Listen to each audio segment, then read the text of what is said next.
Good morning, everyone, and welcome to this week's Sunday service. I hope you're all well. I hope you all had a good week. For those of you who don't know me, my name is Simi. I'm 18. I'm from the Central London community, and I will be your MC for today. So before we start, I'd like to invite you all to join me in a prayer. So good morning, Heavenly Parent and true parents. We're gathered here now as families and individuals, all in our homes, to participate in this Sunday service. I pray we can really prepare our hearts to receive your message today through our speaker and take this time to reflect upon our past week and perhaps set some intentions for the week ahead. And we just wanted to invite you to be here with us now. And I report this on behalf of everyone here in my name, Sarah Murray, daughter of a Blessed Angel family, our Jew. Okay, so now, as per usual, we're going to have a worship song to help prepare us to receive today's sermon. Then we will have the European and Middle Eastern weekly update, followed by a children's story, so enjoy.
like.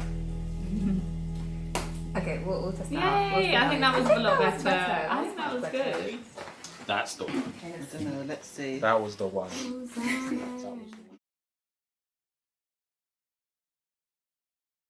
Once upon a time, a shepherd boy tended his master's sheep near a dark forest not so far from the village. Soon he found his days in the pasture very dull.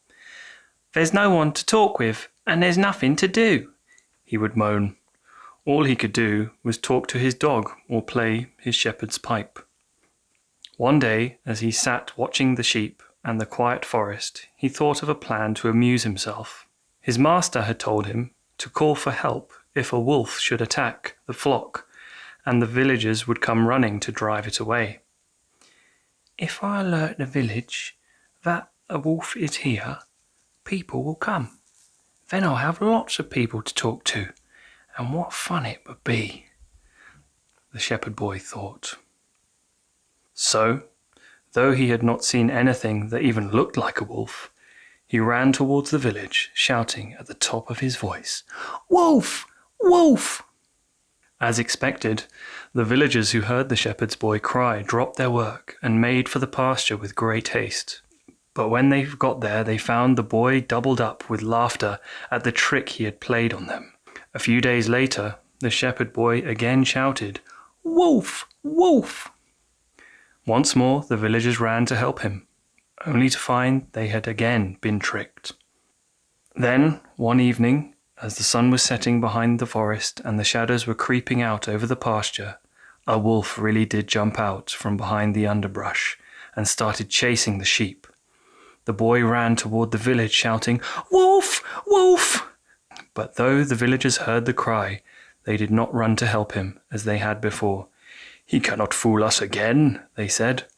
The wolf carried away a sheep into the forest.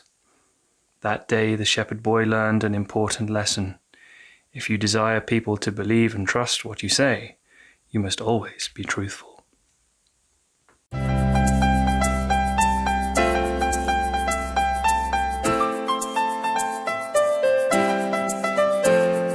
Dear brothers and sisters, Welcome to our European and Middle East weekly update.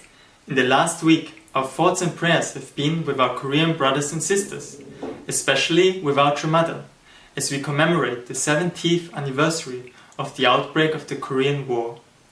In Korea, UPF conducted memorial services all over the country and thanked the veterans for their sacrifices.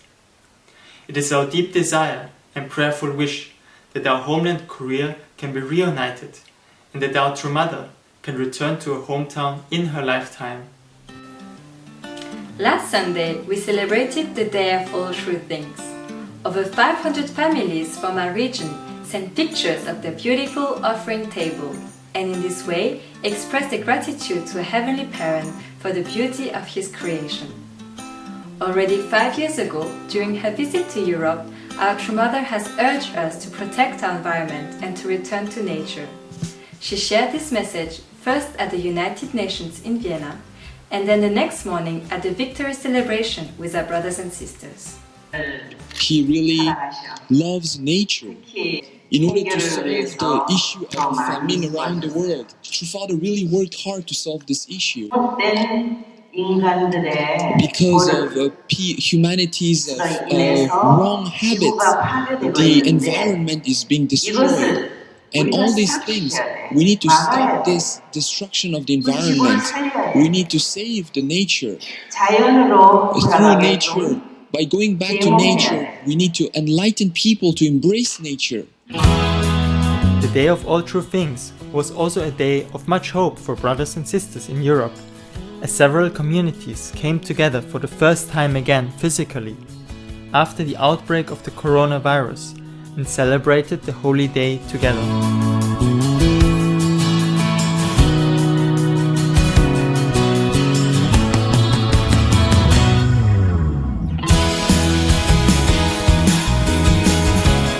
Frankfurt community today on this Day of All Things we decided we want to pre-clean these figures that later they can get a new paint that they look fresh again. And I choose Jesus, and I think he will be very happy if we take care of him very well. Germany and Albania successfully launched the Heavenly Parent Holy Community. Let us now hear from our strategic nation, Shin Albania. Last Sunday, we inaugurated Heavenly Parents Holy Community in Shin, Albania in an event streaming online. Our goal was to have at least 1,000 viewers to witness this historical moment, and we are overjoyed that we surpassed that number. Let us hear now about the German Clergy Leadership Conference.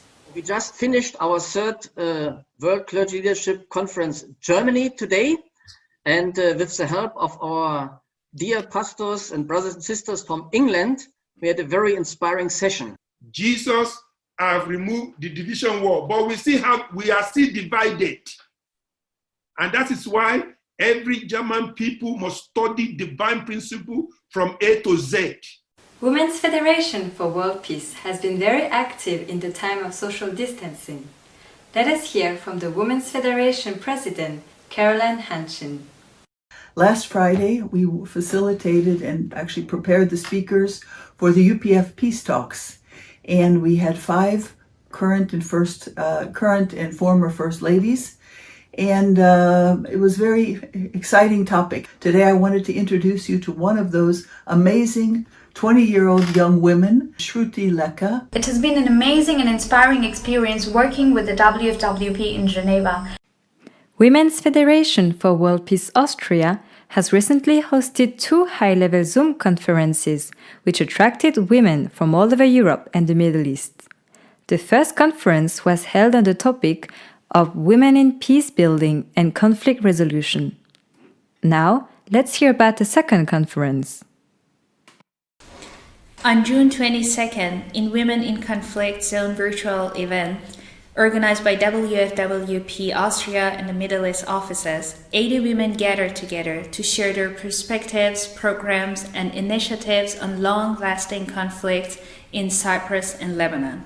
Our speakers were ladies who are practitioners in the field and they are academics. And we all shared our hopes and inspirations to empower nations in conflict, especially women, for sustainable peace. And thank you.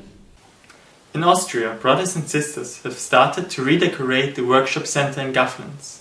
It is the place where at the end of 1979 the project Mission Butterfly started, preparing brothers and sisters for the underground mission in communist countries.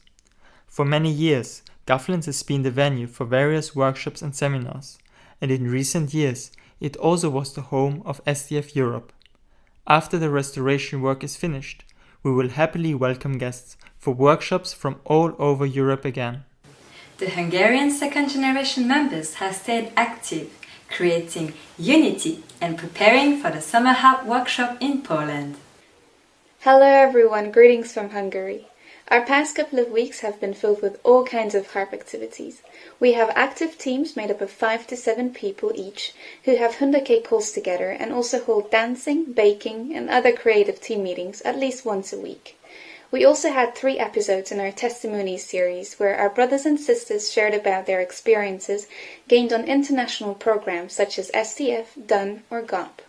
We also have Saturday DP study sessions with inspiring short talks given by our older harpies and discussions in smaller groups. And lastly, we are also supporting preparations for the Central Eastern European Summer Harp Workshop held in August in Glanów, Poland, so don't forget to register for it if you haven't done so yet. Already 250 people signed up for the 15-day workshop. Let us make this the biggest principal workshop in Europe ever. Hello brothers and sisters, my name is Vicky and I would love to invite you to our 15-day workshop. This year, it is not going to be in a specific country, it is all going to be online, so you can watch us through your smartphone, through your computer, even your tablet, at home or in your gardens. This year it is going to be from the 4th of July until the 18th, every day from 10 o'clock till 12:30. But don't hesitate to join us. See you there!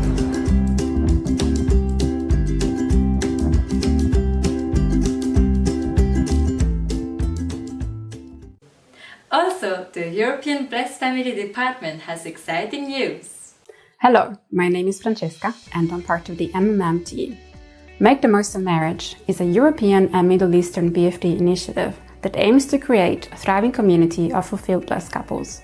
We organize monthly Zoom calls with a short talk from a different speaker every time, followed by a discussion group. It is an opportunity to get to know other blessed couples as well as to invest in your own blessing. We started in February, and last Thursday we held our 5th event with Jana, the director of the American Blessing and Family Ministry. She spoke about the 4 C's of connection. If you're interested, please check out the BFD website as well as our Facebook page, MMM, Make the Most of Marriage. We are so excited that the autobiography of a true mother, The Mother of Peace, is now available in English. You can order it through Amazon as a physical edition or as an ebook on your Kindle, just like me. Already now, several brothers and sisters have started to translate the English version into 14 different languages. Another great news is that you can order the booklet of a centennial exhibition under this link. With this, we wish you a great week with experiences of Heavenly Parents' heart. Thank you, and see you next week.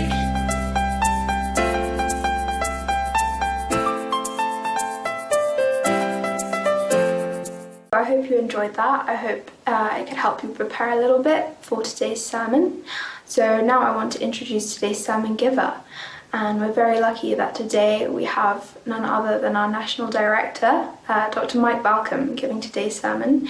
And it's going to be titled 70 times 7. So without further ado, I give you Dr. Mike Balcom. Good morning, everybody. Suddenly we've come to the very last Sunday of June, and that means that we're halfway through this year of 2020. How long we waited for 2020. Remember that slogan, Vision 2020? When we first heard it 7 or 8 years ago, it seemed like an eternity.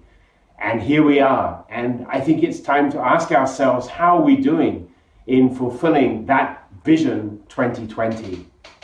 You know, when I first came across the divine principle, I got really excited by certain parts of it. And I was especially fascinated by the stories of history because I wanted to know, how did people respond in the past when God called them to do amazing, challenging, even miraculous things? And it turns out that just like us, people had all manners of responses. Some people were heroic and did a great job, and other people were reluctant, but then eventually they stepped up and they fulfilled their responsibilities. And of course, still others started well, but gradually they lost their faith and enthusiasm, and finally they never finished the course. And I must be honest, I was always particularly inspired and fascinated by the story of the people of Israel and how they left Egypt to go to the promised land. Of course, when we study the divine principle, we understand that originally God wanted that to be a short journey, no more than 2 or 3 weeks, the direct route. But it ended up taking first 21 months and finally 40 years with only a very few people, perhaps just Joshua and Caleb, making the final destination.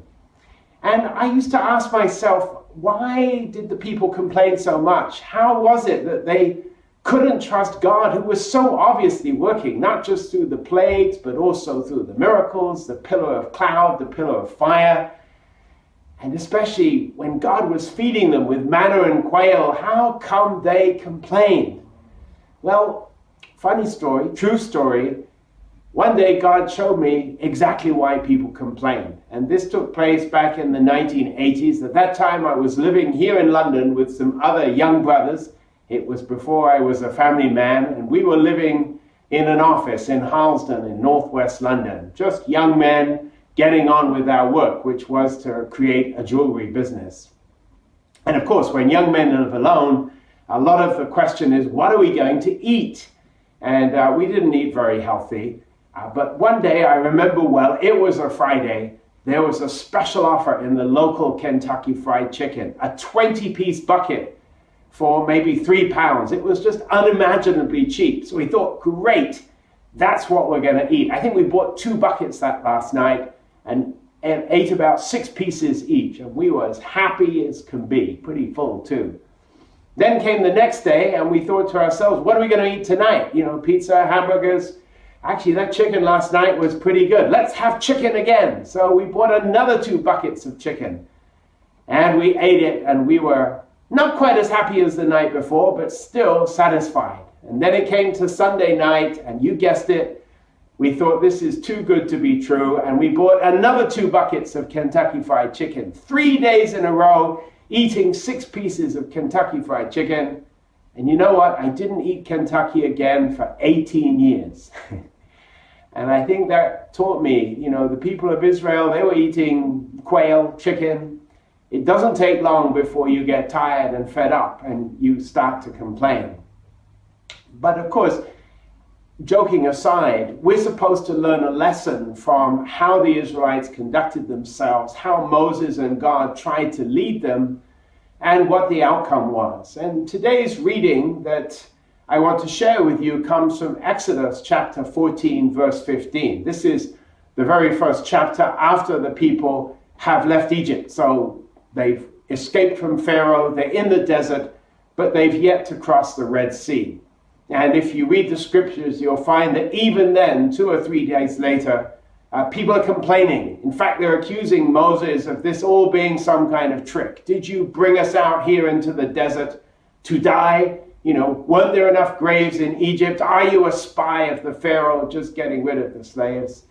And the people started crying out to God in prayer and desperation. And very interestingly, God told them to stop praying. He said, why do you keep calling out to me? Get moving. I find that fascinating. Normally we think God likes to hear our prayers, right? He wants to have us ask, what shall we do, God? How shall we proceed? But there comes a point where God doesn't want to hear that prayer anymore. God wants to know, what are you going to do? And in this case, back in the time of Israel, it was clear. They had to move forward.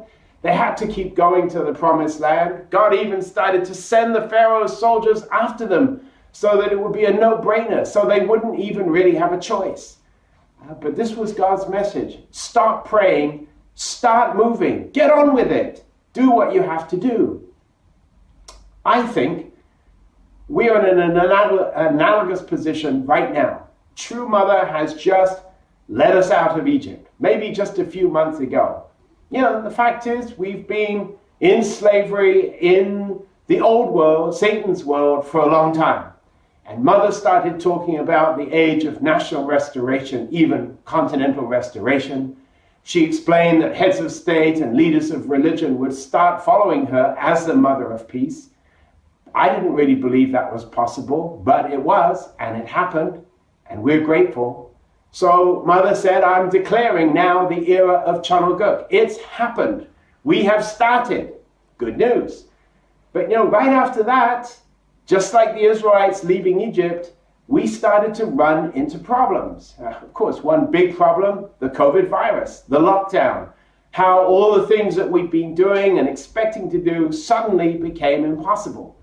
Another obstacle, the recent flare-up of racial tension in this country and, of course, in the United States, and a real re-examination of who we are as a people and what are our values. On top of that, of course, there's conflict and violence everywhere, maybe less in Britain than other countries, thank God. But when I think of our whole region of 72 nations and the conflict and suffering that's going on everywhere, there's a lot to tell me in my mind, Chanuguk, you must be kidding. Where is it? And perhaps in a way, it's this experience of disappointment and not quite making it that is making it hard for me to have faith, hard for me to keep going and to believe, as True Mother believes, that the kingdom is close. So, what do we do when we're faced with conflicts? What did the Israelites do? Well, the first temptation is just to give up, just to say, we tried, we gave it our best shot, even though they didn't. We're going to stop here. We're going to stop in the wilderness. This is no more for us. That happened several times. And each time Moses had to get the people going again. Now another response is to pray, to ask God, how can we go forward? Now, I'm not saying God will always say, stop praying and start moving. In fact, I had an experience just this week where God told me, you're not praying enough. It's a funny story. Recently, Fumiko and I are trying to do some extra devotion. You know, Mother asked us a few months ago to increase our prayer and devotion. I didn't want to do it, but Fumiko said, you know, we ought to do a little bit more. So every morning, 8 o'clock, we've been doing some extra prayer on Hundake. And we did a 21-day condition from the beginning of May. And then we did another 21-day condition. And now we're 2/3 of the way through our third 21-day condition. I'm kind of lazy. I thought to myself, well, that must be enough, right? So just a couple of days I asked God, is that enough, God? These extra devotion that you've asked for, you know, 3 21-day conditions. Pretty impressive, right? Anyway, we walked out of our house for our morning walk, and suddenly God showed me his answer. I'll show it to you here on the screen, courtesy of the Sutton Sanitation Department. No, 321s is not enough. You need to pray a lot more, and you need to keep praying. But God also said, don't forget, prayer alone is not enough. I need you to act.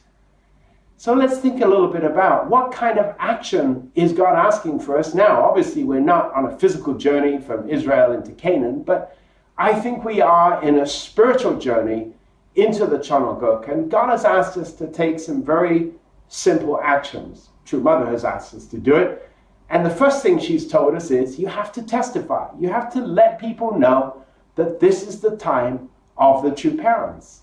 How do you do that? That's up to you, but don't hesitate and don't hold back. Well, here in Europe, we have decided to take advantage of the fact that this is the centenary year of our true parents, the 100th anniversary of Father's birth, the diamond anniversary of the Holy Wedding.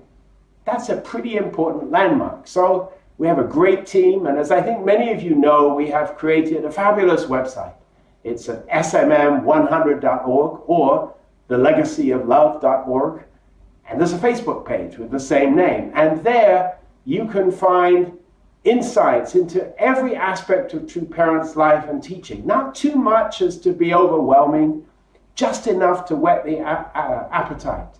And this week we've published the exhibition catalog as well. It's a fantastic, beautiful book that has a lot of information about True Parents' life, but it's small enough that you can pop it in the mail and send it to anybody and let them understand a little bit about who True Parents are and what they've been doing.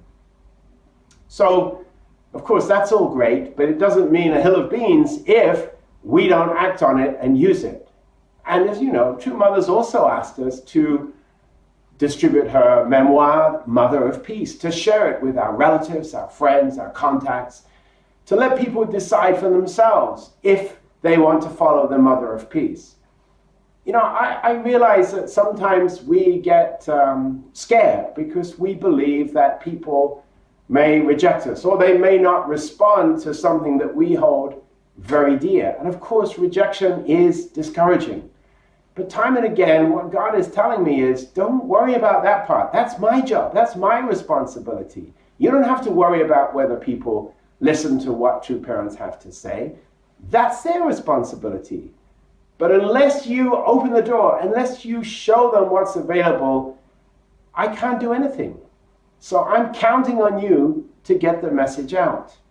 That's why we've just begun a special 40-day condition to create our list. You know, I feel God is methodical. My kids always tease me, I like lists. And the list we're working on right now, and I want you to work on it as well, is to make the list of your best contacts and your friends and your relatives. Don't have to do anything else than write their names down on a piece of paper. Don't even worry if you have their contact information or not at this point. I've done this exercise many times in the United States, and I usually find that within 10 minutes, most people can write 40 to 100 names. That's a lot. After you've done that, then you should start to order your list. Who's the most important? Who are closest to me? Who would I really like to reach? Who do I want to say, I did my best to let you know? Maybe you'll come up with a hot list of maybe 12 or 21, whatever that number is. And when you've made that list, I want you to pray for them. But not just pray for them. After praying, it's time to warm up the list. You know, I have many cousins, and sisters. And right now I'm in the warm-up phase. After not communicating for 10 or 20 years, I'll be honest, I haven't done my best. I can't just suddenly send them a book one day and say, hey, read this book. This is your long-lost cousin, Mike. No, I have to make the effort to get involved again. And it turns out it's not so difficult. Actually, most of my cousins, even my sisters, they'd all like to have more contact and communication with the family, but it takes effort. So that's what we're doing right now. I'm trying to send a little bit of news, a little bit of inspiration every 2 or 3 days to kind of warm things up. Next stage will be to send the centenary booklet and, of course, the website, just to say, you know, this is such a special year for me. Our founders are having their centenary. I'd like you to take a look at this website. And then finally, the goal will be to send them a copy of True Mother's autobiography, which, by the way, is already available on Amazon.com as a Kindle book, as a paperback, and pretty soon you'll be able to buy it in bulk as well. You know, this is a very small thing. Anybody can do it. Doesn't matter if you're young or you're old, if you're a native in England or you come from another country. Everybody can make this effort. And imagine what it would be like if our whole family, our movement started to make this systematic outreach. I personally believe Father is watching from the spirit world in his centenary year. Why wouldn't he be? He is very interested to see who is ready to speak for me. And I will work to make their effort bear fruit. This is what I mean when I say we have to take action. We have to start. We have to make a difference. And I have one more appeal, and this is to our younger viewers. Fumiko and I went down to Cleve House on Thursday, and the question on everyone's mind is, can we open up again and have a great summer of workshops and programs there? And the answer is, maybe.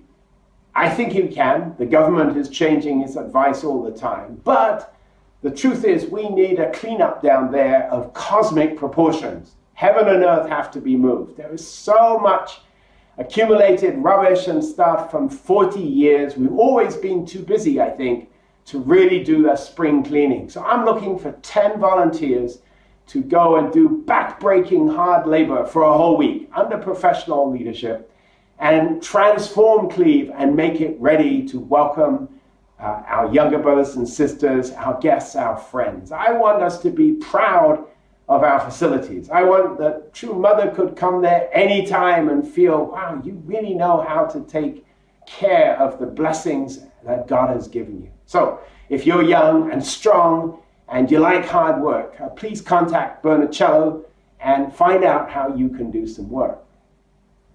Well, let me just recap here. My message today is start moving. I'm not going to say, like God did, stop praying.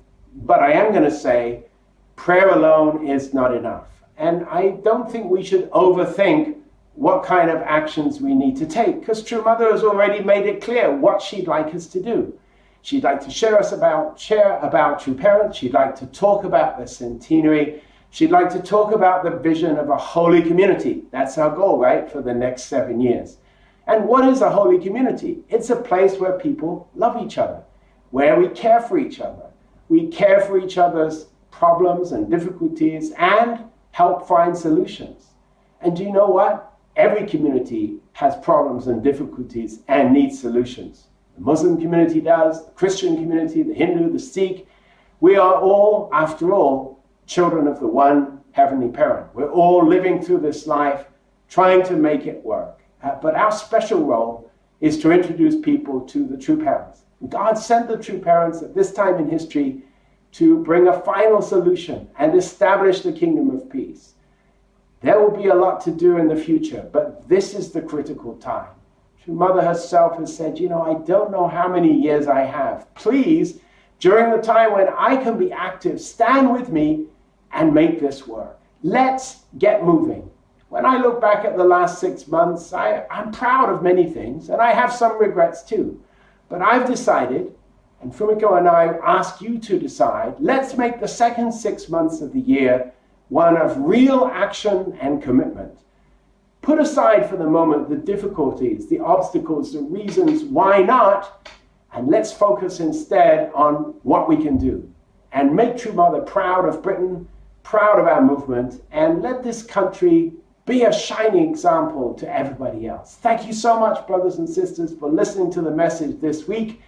I hope that you feel an inspiration and a commitment to keep praying and start moving. Thank you.